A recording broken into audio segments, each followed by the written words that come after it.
Filthy, baby. Ain't nobody else. So, y'all ready for another Yamaha Sec Track video? Kidding, that's not what we're doing today. I have planned something special. It's something that people have been waiting for a long time. Maybe a few years to be precise. However, today is the day. We're bringing back the MPC 500.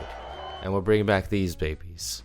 The little CF card. But anyways, I'll be diving into a beat that I made yesterday using the MPC 500 and the Novation Mini Nova. What I would just like to say about these two pieces of equipment, they're ones that are often overlooked but can be found on a secondhand marketplace for a reasonable price. So if you're looking into getting into more hardware music production at a cheaper cost, then look at this setup. Why not? I'm not sure exactly what it would run you by the time that you're watching this video. However, both of these setups will be under the $1,000, I'm just gonna say Canadian range. And yeah, without further ado, let's get into it.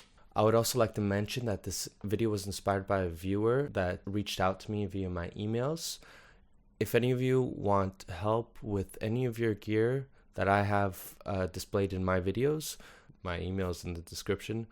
And if you have any other additional questions, feel free to comment down below. Anyways, let's get back to the video. We're just starting this off because I'll show you how I chop my samples. I got this one song from Tracklib as usual, except right now, like, I stretched it to 81 beats per minute, 80.7, because that's what I tapped out in my MPC. So let's listen to it.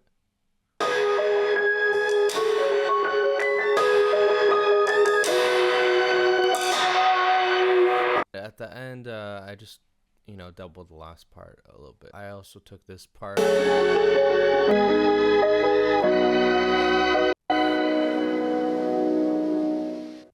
So that's basically all that I put inside the 500 sample wise. This is a sub bass. Yeah. And then afterwards I took like some drum hits from this driller kit. I took one note and then afterwards I rendered the audio, that stuff. I just took some of the percussions.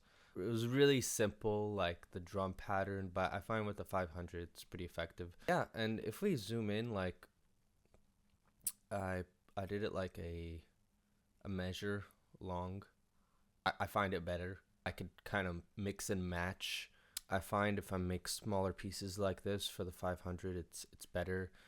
This one is longer because I wanted to either use it at the intro or at the outro as well. So that's basically it. If you want to render it, so see I have this clicked.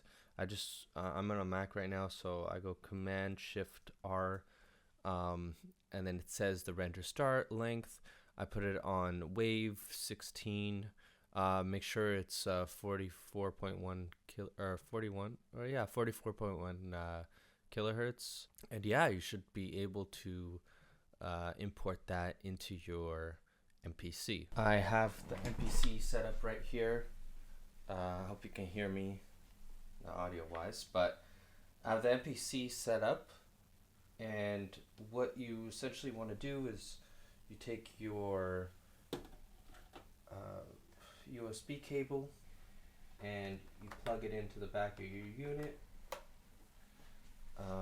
Now you go to mode, load, and go to USB connected, and you will see C500 shows up. So I'm gonna make a new file, MPC 500. So I already have in this file all of my chops. I made 20 chops. This is the program file. This is the sequence and song file. And if you see what I have left from the Ableton drum pack perks and then the sub bass, so I basically just drag those in one by one. The sample 01, 02, 03 are the samples that I made with the Mini Nova, and also the horn 2, and program 1, program 2. So yeah, that's basically it. So note that you're working with CF cards, so they take longer than SD cards. Just something to keep in mind. But yeah, that's pretty much it. So when you're done, you could just eject your disc, unplug this, and go back to your main menu. Now we're just gonna turn on the Mini Nova, and I'll show you what settings I have it on. So you just have to go into menu, do global, okay, and go over to MIDI channel 7. I mean, you can choose any MIDI channel, but I just chose 7 and clock source from the DIN MIDI. Over here on, basically on my first track, I set up the MIDI track. So I have this MIDI track, right?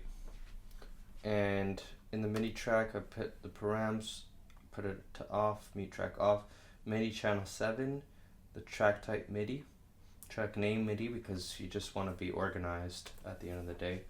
And if I press these pads, then it will control the sounds coming out of the Mini Nova. However, I only have it into the inputs of this device, so if I go to mode record,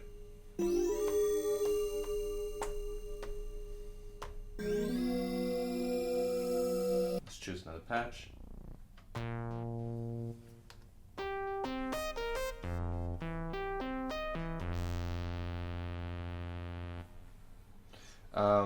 And how I did it was basically if I needed something to accompany the beat, so I could have the beat playing right now.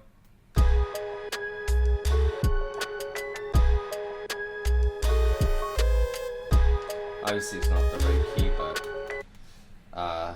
but if I can, you want to add something at the same time, see how it plays over the beat, you can do that. Now I just want to show you guys what I was able to do. So basically I have the sequence, right?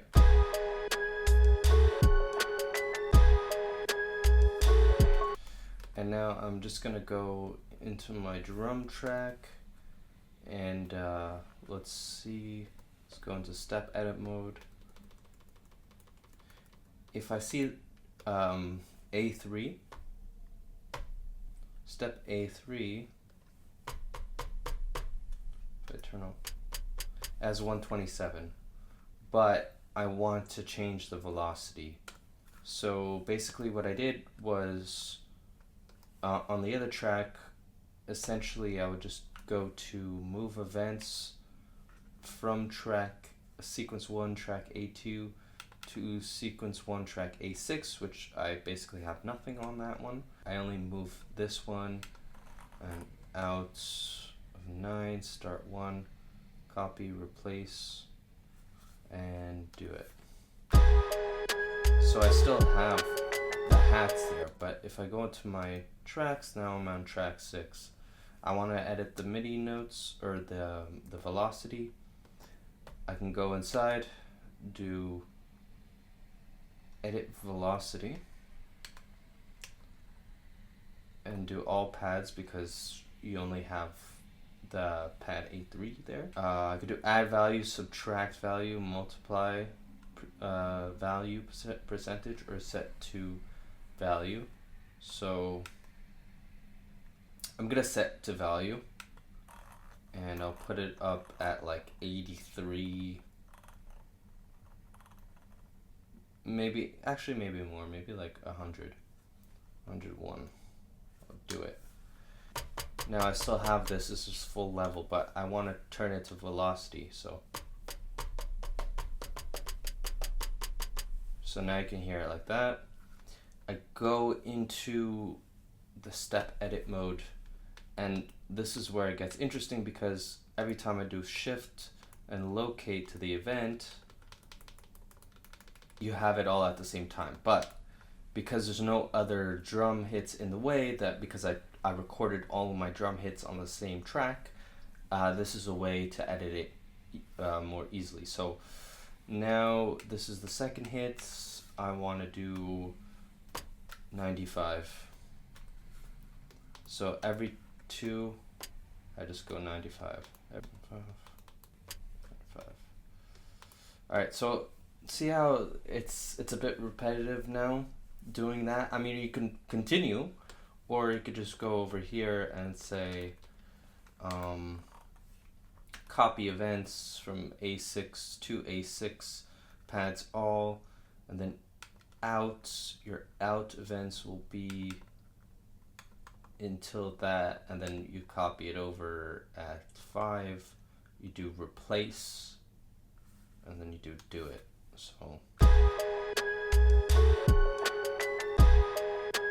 So now if I go to params, go to my fifth, go to step edit, they just pasted that all in for me. Another thing you could do is just do like 2 bars, and then you could do copies like ×2 or ×3 to fill out the allocated space. So once you're done with that, you could just go sequence edit. Instead of copy events, now you go back to move events, do A6 to A2, and move all events. Yeah, why not? Start at 1, do copies, and instead of replace, now you have to go merge. Now I go to my track A2, so just go to params, sequence params, go back.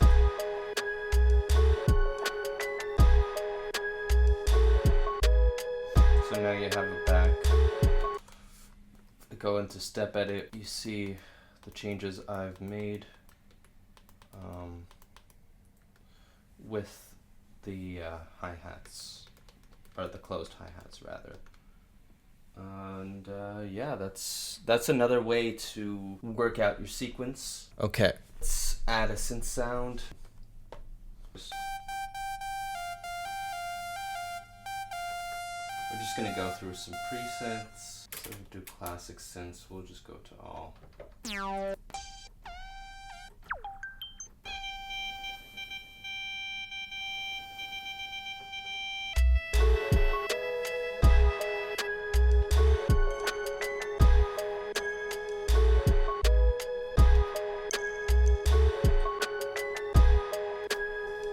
Okay, now if we focus more on the MPC side, we just recorded a sample. Okay. We just recorded a sample. We can name the sample. Let's see how it sounds like. You press play. Like this is like a bell. Go in, Shift B E L L. Are you gonna assign it to a pad? But because I don't know which program I'm in right now, I'll just leave it as is. Back into my tracks, accompaniment. I have this everything that's recorded from the Mini Nova. I place it in this track, but I put it on the same program as my samples in the program. You can use it differently, so I know it's in program 2, but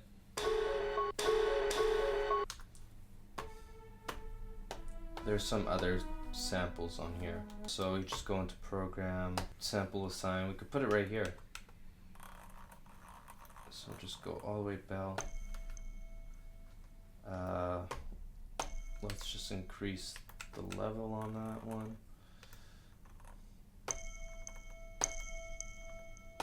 If we want to put a filter, we'll put the filter, do a high pass.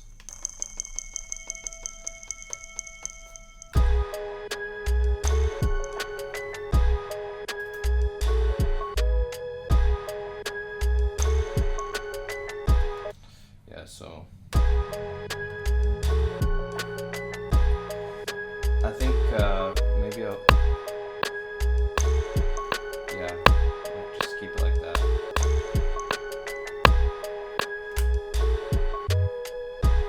So now we go in back to 3. Yeah, hear that?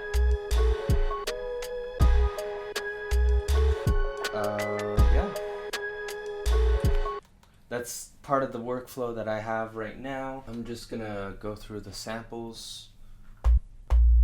If you hear this, that's the sub bass. Go back into A.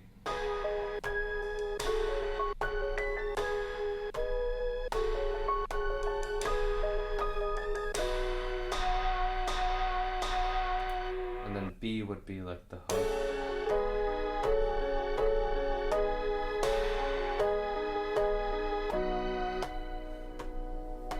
And these are the long samples at the end. This one I think I basically reversed the 8. And if you want to know how to reverse, you just take a sample, you go into the trim menu, like let's say this is the bell one. You just go all the way down into reverse.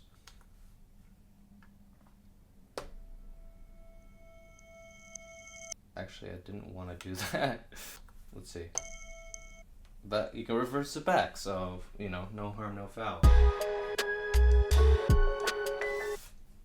And, you know, I had verse 1, verse 2, hook, intro, intro 2, transition, outro. Yeah, if you guys want to hear the beat, it's not fully mixed into the DAW, and, you know, there's some things that I want to change and take out, but here's what I came up with.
So I hope you enjoyed that brief demonstration of using the MPC 500 with the Novation MIDI Nova. Of course, if you want to see like a full-scale beat video, I'll be releasing that soon. I know this was just like a brief demonstration of what these two could do when working together, and if you like this video, please give it a thumbs up. If you want to see more, or if you want to suggest any other type of content, please write it down below. Again, if you need help with something more in depth, hit my email. That being said, peace.